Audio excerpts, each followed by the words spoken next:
Agora não tem mais jeito, agora você está morto. E começar a dar aquelas gargalhadas. E eu gritava: não, eu sou crente, tentando enganar o diabo.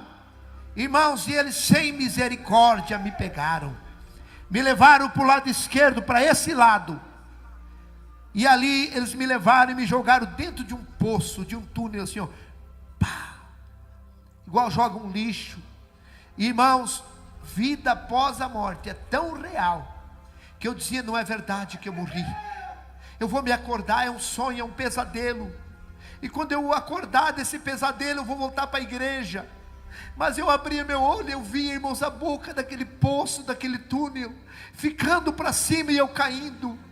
E eu gritava: pai, solte uma corda. Eu gritava para os meus filhos: solte uma corda, meus filhos, o pai caiu num buraco, solte uma corda, pelo amor de Deus. Irmãos, vida após a morte, ela é real. Irmãos, e eu dizia: meu Deus, eu estou indo para o inferno, a minha esposa está no céu porque eu desviei. Irmãos, enquanto nós estamos vivos, nós muitas vezes defendemos nossos erros, nós mesmo, até mesmo escondemos as coisas, negamos. Mas quando a pessoa morre, a gente fala o que está na consciência. E ali eu começava a dizer, falar minhas falhas, porque eu desviei. E uma pessoa que morre sem salvação, ele se sente o pior lixo, melhor nem ter nascido, porque ele grita, ninguém responde. Quantas pessoas que estão lá no abismo, e eles estão gritando, talvez até para o meu nome, para o teu nome, e nós não estamos nem aí. Irmãos, não tem como socorrer uma pessoa que está lá no abismo.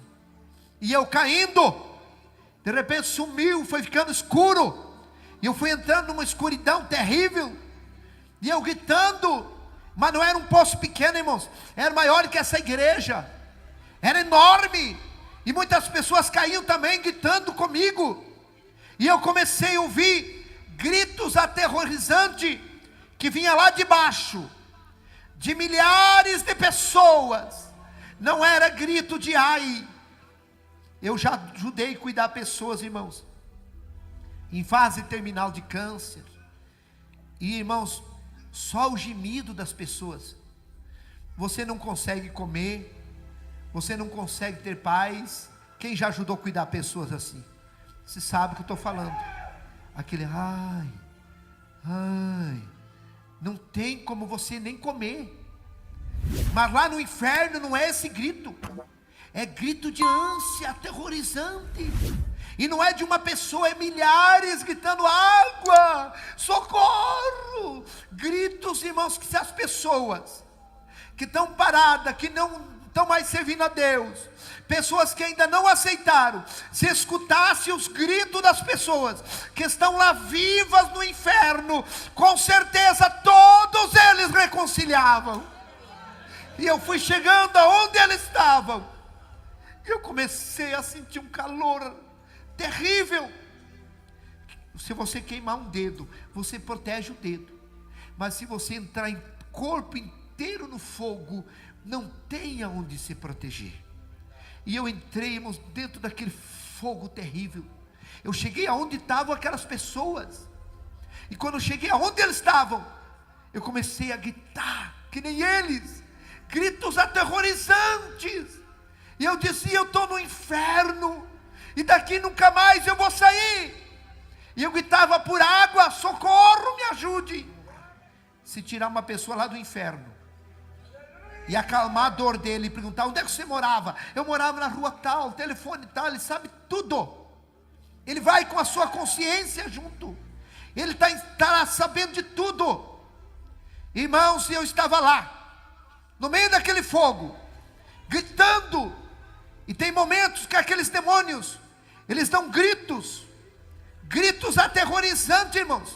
No inferno, o inferno é um salão embaixo da terra, tem como fosse uma botija, um túnel que desce, e embaixo da terra aquele enorme salão, e lá está cheio de pessoas, homens, mulheres, jovens, gritos, e irmãos, Tem horas assim que aqueles demônios dão um grito aterrorizante e começa como um redemoinho, e o fogo acende mais, e começa aqueles gritos de fogo, irmão, como aquele redemoinho faz um grito terrível. O vento começa a e começa grito, aquele povo desesperado gritando, e aumenta a caloria, que não tem suporte, não tem como suportar, e aqueles demônios torturando as pessoas lá. Irmãos, tem coisas que eu não conto, o que aquelas pessoas estão passando lá. Foi uma luta tão grande, irmãos, para mim conseguir contar esse testemunho. A primeira pessoa que eu consegui contar, irmãos, foi meu cabeleireiro, Josemar Piascoski, lá do Planto São Marcos. Um dia estava chovendo, fui cortar meu cabelo, e foi Deus. E ele começou: pastor, mas você não morreu? E ele começou assim, parecia que ele sabia. E eu comecei a contar para ele. Eu falei: você não conta para ninguém? Não, não conto. Eu falei: porque eu tenho medo de contar. Eu não gosto de contar, eu tenho medo. Porque o meu maior medo, irmãos, é eu voltar para lá. Hoje eu faço a obra de Deus. Eu tenho dificuldade para dirigir. Eu tenho dificuldade de dobrar os joelhos. E eu fico horas de joelho orando e pedindo para Deus me livrar minha família, livrar você. Que Deus abra a tua mente, que você possa entender que o inferno é real. Eu não fui para o inferno querendo ir. Eu achei que eu não ia, porque eu tinha parado. Meu irmão, talvez você achando assim, que por mínimas coisas você não vai para o abismo. Conserta a tua vida, volta para Jesus. Volta enquanto é cedo. Hoje é noite de salvação. Não vá para aquele lugar terrível. Abrace Jesus. Ele quer escrever o teu nome no livro da vida. Labassurianda. Irmãos, é uma luta tão grande, porque eu revivo esse terrível. Você não conhece o diabo. O diabo, as pessoas vão conhecer ele depois que a pessoa morre sem salvação. Mas aí é tarde, irmãos. Aquele quer nos enganar, fazer nós aproveitar o mundo, querer nós ir para deixar de Jesus. Parece que uma tortura na